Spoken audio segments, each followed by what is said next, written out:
উহু, বাবা, শীতকালের রাতে ছোট ঘরে যাওয়াটা খুবই কষ্টকর। এই জন্য বেশি জল খেতে নেই, আবার যেতে হবে। ও বাবা, চড়ে পেয়েছে না, বসে থেকে লাভ নেই, শালটা গায়ে দিয়ে করেই আসি।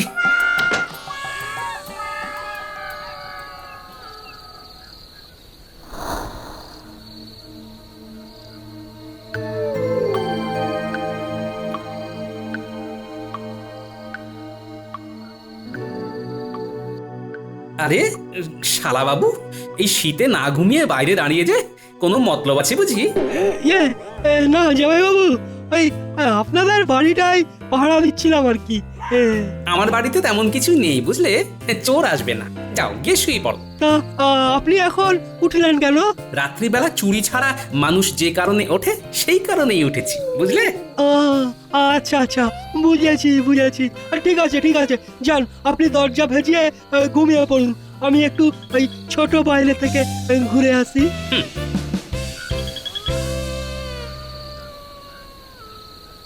বুড়োটা এবারে ঘুমোবে, এই সুযোগে কেটে পড়ি।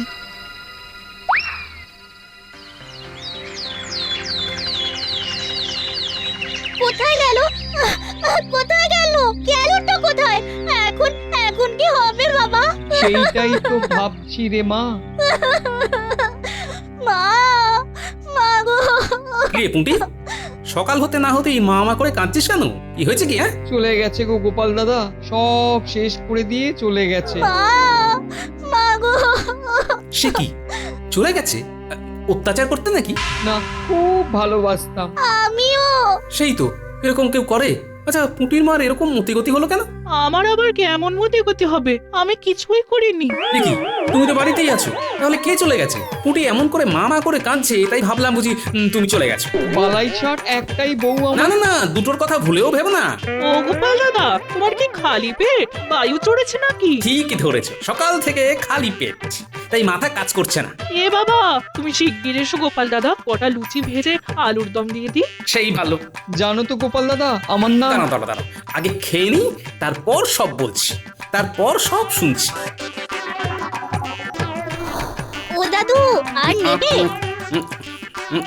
কটা হলো রে পুঁটি? ওই 35টা। ব্যাস, ছেড়ে দে, আর খাবো না। গোপাল দাদা, এবার বলবো? বলবে সব বলবে, একটু দাঁড়াও, 2 মিনিট বসে নি। এই নাও দাদু জল।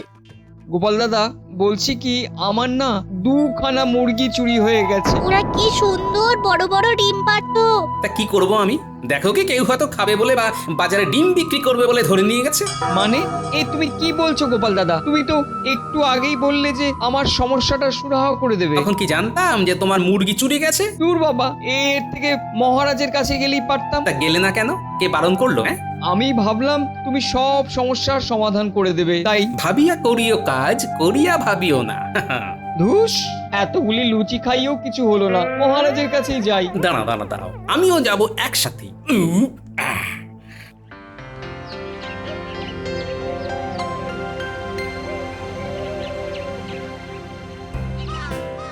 আসবো মহারাজ।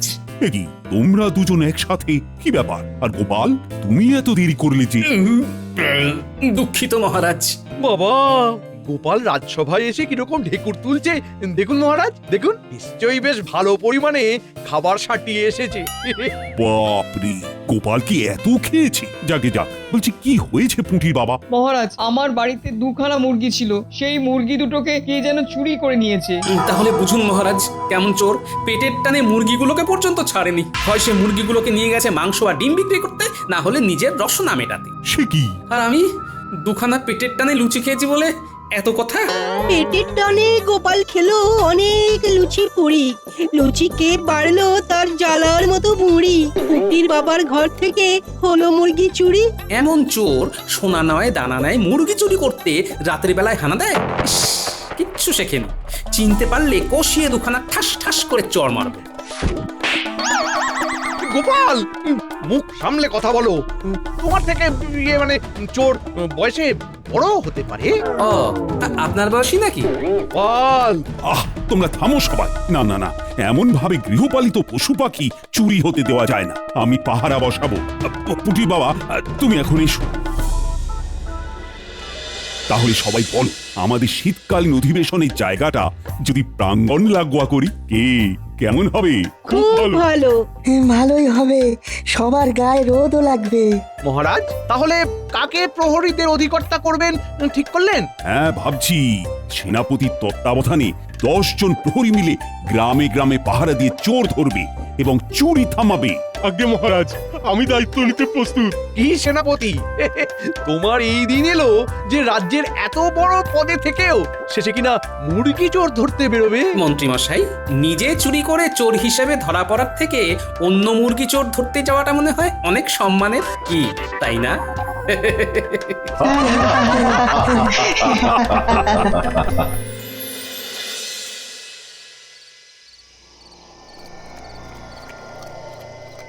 মন্ত্রী মশাই, যা বলার তাড়াতাড়ি বলুন, বুঝলেন, ওই হাতে না বেশি সময় নেই। একটু বাদে ওই হুমদর সেনাপতি বেরিয়ে পড়বে। মন্ত্রী মশাই, এইভাবে ওই হুমদোটা যদি পর পর প্রতি রাত্রে পাহারা দিতে বেরোয়, তাহলে তো চুরি করতেই পারবো না। ওদিকে ওই ওই ওই সেটকে অন্য কোনো চোর ওই মুরগি যোগান দিয়ে দেবে। হ্যাঁ, আমাদের উপরি রোজগারটাও যাবে। ও মা, বিড়াল আবার কোথায় ডাকছে রে বাবা? কি ব্যাপার মন্ত্রী মশাই, আপনি চুপ কেন? তোদের সকলের মুখ বন্ধর অপেক্ষায় ছিলাম। এবারে কেউ আর বাজে না বকে, আমি যা বলবো শুনবি। আচ্ছা আচ্ছা, শোন, আমার বাড়ির পিছন দিকে একটা কালো বিড়ালকে 1 বাটি দুধ খেতে দিয়ে এসেছি।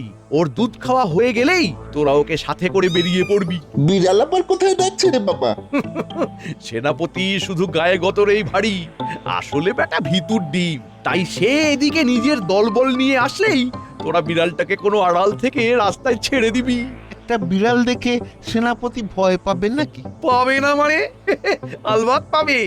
আর বিড়াল যাওয়ার পর কোনো আড়াল থেকে নাকি গলায় ভূতের ভয় দেখাবি। আচ্ছা মন্ত্রী মশাই। আচ্ছা মন্ত্রী মশাই।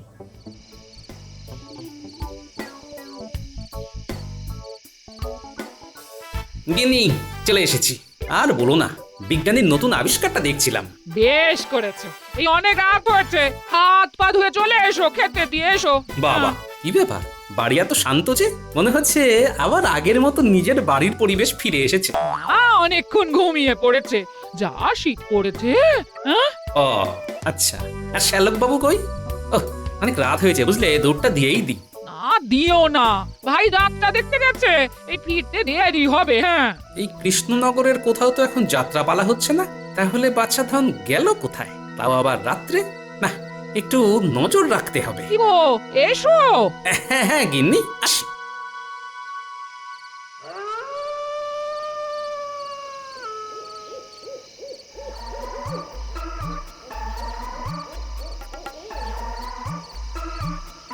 এই প্রহরীরা একদম কেউ পাহারা দিতে গিয়ে ফাঁকি মারবে না।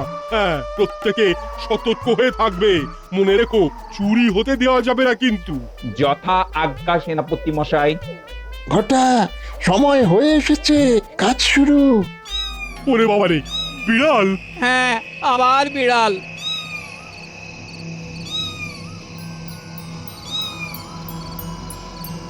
নিশ্চয়ই আজ ওদিকে গেলে বিপদ ঘটবে। মা, সত্যি তো, কালো বিড়াল। গায়ের রং তো রাতের অন্ধকারে মিশে গেছে, চোখ দুখানাও জ্বলছে, আমাদের পথ আগলে দাঁড়িয়ে আছে। আমরা চললুম সেনাপতি মশাই, মনে হচ্ছে আশেপাশে কোথাও তেনারা আছেন। এবার আমি খাবো, সবাইকে খাবো। ওরে বাবা, ভূত, পালাও!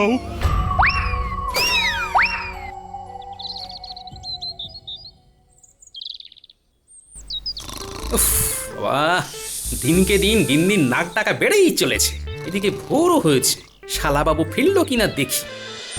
ভোর হয়ে গেছে, এই সময় কেউ দেখে ফেললেই মুশকিল।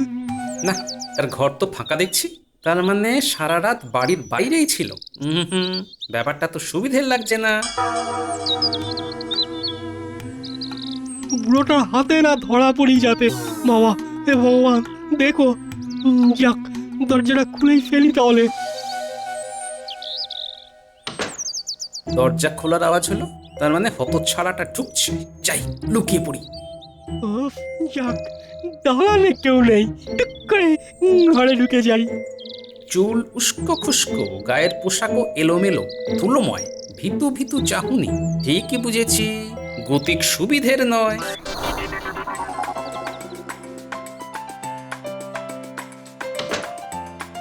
উড়ি আমার ফুলটুস, ফুলটুসি করিস না আর বদমাসি। এত ডাকি আয় রে আয়, ডাকতে ডাকতে জীবন যায়। কি সর্বনাশ, বাড়ি আমার ফাঁকা, চোর দিয়েছে ধোকা, আমার মুরগি গিয়েছে চুরি। খবর দিতে মহারাজের কাছে এখন ছুটি, পড়ি কি মরি।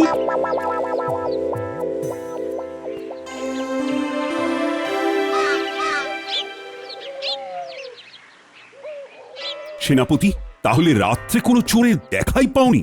না মহারাজ, আমরা তো পুরো তল্লাটি পাহারা দিয়েছি।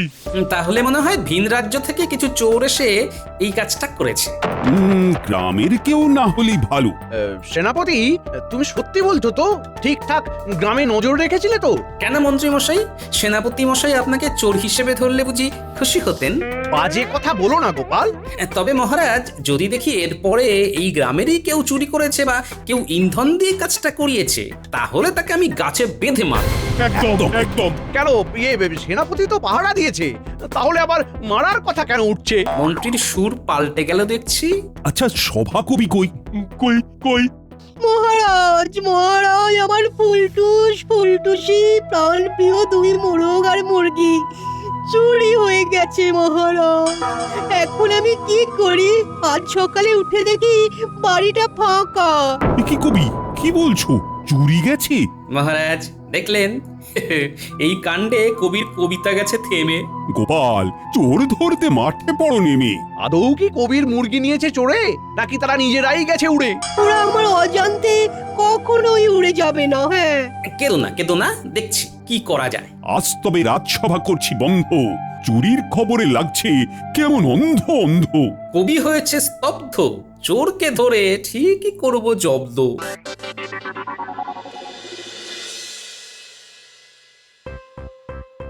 গিনি, খেতে দাও। কি করেছো? খুব খিদে পেয়েছে। এক্ষুনি দিচ্ছি। আজ আজ না এই সর্ষে দিয়ে চুনো মাছ করেছি। হ্যাঁ, দাও, তাই দাও। বলি, তুমি আবার সর্ষে চুনো খাবে কেন বাবা? কেন মা, আমি তো এখনো আপনার মতো অতটা বড় হইনি। আমি তো ভাবলাম ওই জামাই বাবুর বুঝি কালকের ওই অতগুলো লুচি এখনো হজমই হয়নি। আমার বদমাইশি ছাড়া আর সবকিছু খুব তাড়াতাড়ি হজম হয়ে যায়। ওরে, তোর স্বামীকে সর্ষে চুনো না দিয়ে ভাইটাকে দে রে। ওর চোখের নিচে কেমন কালি পড়েছে দেখ। কালি? হ্যাঁ, তাই তো। তার মানে শালা বাবুর মনে হচ্ছে রাত জেগে জেগে চোখের নিচে কালি পড়েছে। না, ব্যবস্থা একটা করতেই হবে খুব তাড়াতাড়ি। তাই তো, ঠিকই বলেছো মা। ইস, না গিন্নি, তুমি শালা বাবুকে সর্ষে চুনো দাও। আমি বরং আজ আর এখানে খাচ্ছি না, যাই কবির বাড়ি গিয়ে দুটো খেয়ে নিই। কিন্তু না, কোনো কিন্তু নয়, তুমি তো জানোই ওর কি অঘটন ঘটেছে। বেচারা একা একা আছে। বাবা, ভূতের মুখে রাম নাম।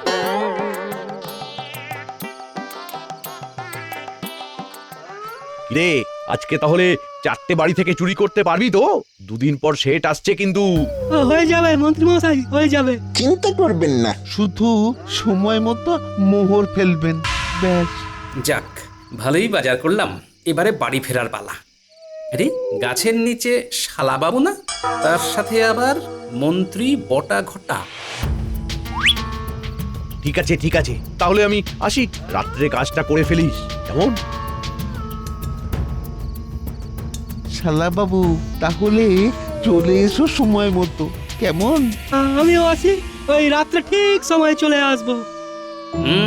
যা ভেবেছিলাম তাহলে তাই।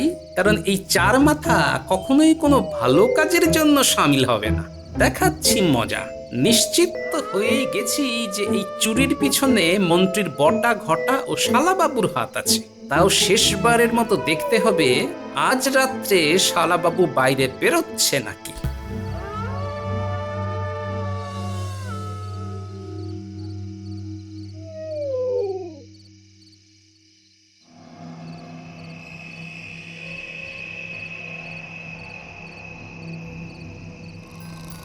এইবারে বেরোই, সবাই নিশ্চয়ই ঘুমিয়ে পড়েছে। হ্যাঁ।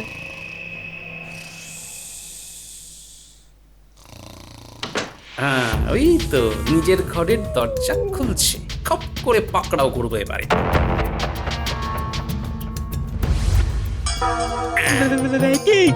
কি জামাইবাবু, আপনি ঠেলে আমার ভিতরে ঢোকাচ্ছেন কেন? দরজা শিকল দেবেন না, বড় বাইরে যাব। কোনো বাইরে যেতে হবে না। আরে জোরে পেয়েছে, ঘরের ভিতরে করে দেবো কিন্তু। করো করো, তোমার দিদি কালকে ঘর পরিষ্কার করে দেবে। ধুর বাবা, কি জ্বালা। দেখি ওদিকে পুটির বাবা 12 জনকে নিয়ে এলো কিনা, ওদের সাথেও পরিকল্পনার কথা বলতে হবে। কিরে ঘটা, আর কতক্ষণ দাঁড়াবি? প্রায় ঘন্টা খানেক তো হয়েই গেল। চল ফিরে যাই, মনে হয় আসবে না। শ্যালক মনে হচ্ছে ঘুমোচ্ছে, তাহলে আর চুরি করে লাভ নেই বল। মন্ত্রী মশাইকে খবরটা দিয়ে বাড়ি যাই, চল।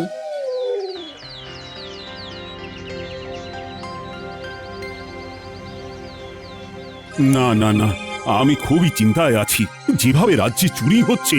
মহারাজ কিচ্ছু ভাববেন না, আমি দেখছি ব্যাপারটা। চোর শিগগিরই ধরা পড়বে মহারাজ।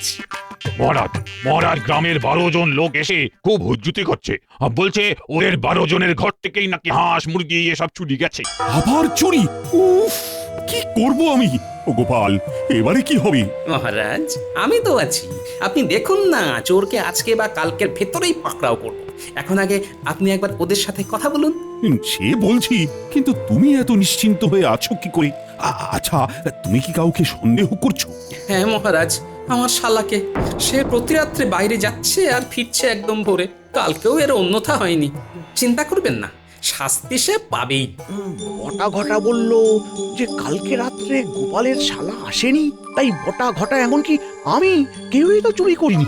তাহলে চুরি করলোটা কে? এই মন্ত্রী, চলো আমার সাথে, বাইরে গিয়ে ওই 12 জনের সাথে একবার কথা বলে আসি। তাহলে ওই ভাঁড়ের শালা বেটাই চুরি করেছে। কি সাহস! ঘোড়া ডিঙিয়ে ঘাস খাচ্ছে। ভাঁড় কাকে বলে আজ দেখাচ্ছে। ভটাকে দিয়ে ওকে কায়দা করে রাখতে হবে এক্ষুনি। এই মন্ত্রী, কি হলো? মহারাজ, আমার পেটটা কেমন করছে, একবার এক্ষুনি বড় বাইরে যেতে হবে। আসছি আসছি। আসুন মন্ত্রী মশাই, বেটাকে বেঁধে রেখেছি। আমায় ছেড়ে দিন, আমি চুরি করিনি। ন্যাকা বোকা, চোরের উপর বাট পাড়িয়া। এই কি, আমায় চোর বললি নাকি? না না, আমাদের কথা বলেছে। দে দে লাঠিটা, দে লাঠিটা দে। বেটা বেটা হত ছাড়া বেল্লিক, আমার থেকে শিক্ষা নিয়ে আমাকেই ঠকানো। হ্যাঁ, মারুন মারুন মারুন, বেটাকে মারুন। কি বলো গোপাল, এই চুরির সাথেও মন্ত্রী জড়িত, এমনকি তোমার শালাও? আগে হ্যাঁ, শ্যালককে রাত্রে বাইরে থাকতে দেখে এই সন্দেহ হয়েছিল। তারপর বাজারে 4 জনকে একসাথে দেখলাম, ব্যাপারটা বুঝতে পেরে গেলাম। না না না না, ওদের কাউকে ছাড়া যাবে না। কোথায় আছেন মহারাজ? কোথায় আছো বাবা জীবন? শিগগির শিগগির এসে দেখে যাও। আমার এই হীরের টুকরো ছেলেকে ওই মন্ত্রী মশাই কেমন মেরেছে। সে কি শালা বাবু, তুমি মন্ত্রীর কাছে মার খেয়েছো কেন? কেন মেরেছে মন্ত্রী মশাই, তুমি মহারাজকে পরিষ্কার করে বলো, আমি তোমার পাশে আছি। মন্ত্রী মশাইয়ের ইন্ধনে ওই বটা ঘটার সাথে আমি কিছু মোহরের লোভে ওই এই পুটির বাবা আর ওই সভাকবি মশাইয়ের মুরগি চুরি করার কাজে জড়িয়ে পড়ি। হ্যাঁ, ওই তারপর না, ওই কালকে আমি যাতে ঘরে বাইরে না বেরোতে পারি, তাই জামাইবাবু ওই ঘরের শিকল তুলে দেয়। তবু কালকে আমি ওই না বেরোনো সত্ত্বেও ওই গ্রামের 12 জনের বাড়িতে চুরি হয়ে যায়। আর মন্ত্রী মশাই ভেবেছেন চুরিটা আমি করেছি, সেই জন্য মেরেছেন। তোমরা তো তাহলে সকলেই দোষী। বাকি 3 জনকে ধরে এনে নিজেদের মধ্যে লড়তে বলুন মহারাজ। তারপরে যে জিতবে তাকেই আপনি ছেড়ে দিয়ে বাকিদেরকে বন্দি করে ফেলবেন। বেশ, এবারেই তো আসল মজা।